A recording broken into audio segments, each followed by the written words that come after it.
On Saturday morning, roughly 100 tenants and union representatives rallied in front of 33 King Street in Yorkside, Weston, demanding the landlord respect rent control. I into my bachelor at $500. It's my almost $1,000. Elizabeth Thompson, a tenant who is retired living in a pension, told CTV News Toronto, "I'm making ends meet. That's all I can say. At the end of the month is the next month and the next month." Thompson said roughly 100 tenants and union representatives rallied in front of 33 King Street in York South Weston, demanding landlord respect rent control.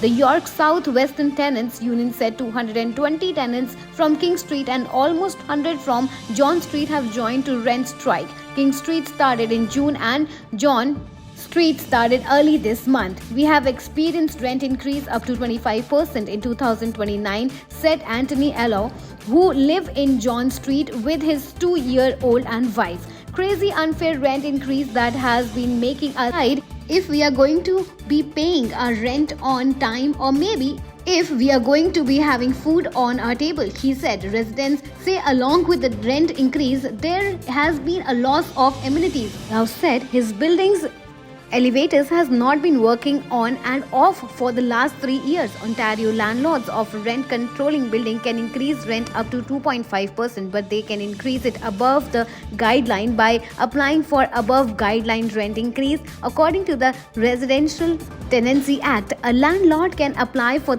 these rent increase if the landlord's cost of multiple taxes and charges have increased by an extraordinary amount for significant renovation, repair, replacements or new additions to the building or to individual units, and if the landlord's cost for security service increased or the landlord begins providing security service for the first time.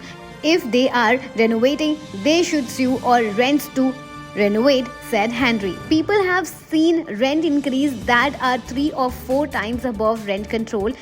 Rally organized Bruno Dubuchon said this building is supposed to be rent control. The march went from the building to the officer of both local MPP Marshall Ford's office and Federal House Minister Ahmed Hussein's office. Burson said they have met with the landlord before but that it didn't come with a solution. The goal is after this rally there must be more momentum. We are hoping after today's rally they're going to be agree to sit down and negotiate a real agreement with tenant. Burson said, and they hope local government representatives will lend their voices.